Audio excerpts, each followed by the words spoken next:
একটি পাহাড়ের গা ঘেঁষে দাঁড়িয়ে আছে পুরনো সিলভার মুন হোটেল।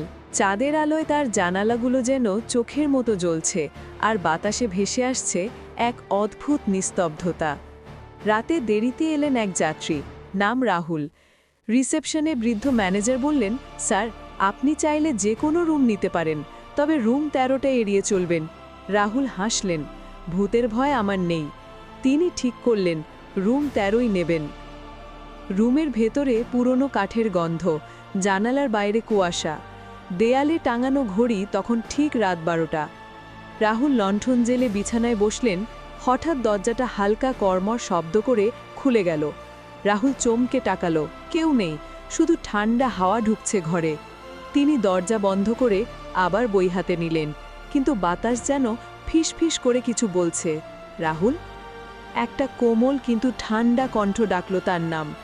রাহুলের বুকের ভেতর কেঁপে উঠল ভয়ে। সে তাকালো দরজার দিকে। আলোর ফাঁকে কেউ যেন দাঁড়িয়ে আছে ওপারে। ধীরে ধীরে দরজাটা আধখোলা হলো, আর দেখা গেল সাদা আলোয় জ্বলজ্বল করছে এক মানুষের অববয়। চোখ লাল, ঠোঁটে মৃদু হাসি। সে যেন কিছু বলতে চাইছে। রাহুল দরজাটা বন্ধ করতে গেলেন, কিন্তু অদৃশ্য এক শক্তি সেটা ঠেলে খুলে রাখল।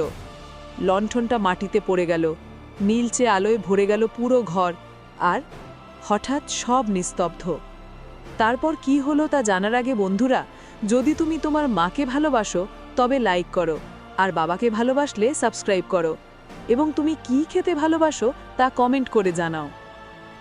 পরদিন সকালে হোটেলের পরিচারিকা দরজায় টোকা দিল, কিন্তু ভিতর থেকে কোনো সাড়া নেই।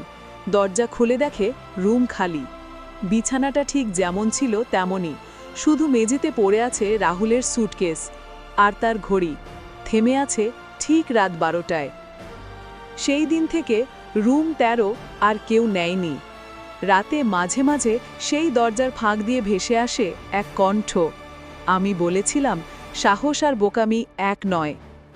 আমরা এই গল্প থেকে শিখতে পারি, সব দরজা সাহসের জন্য নয়, কিছু দরজা মৃত্যুর জন্যই খোলা থাকে।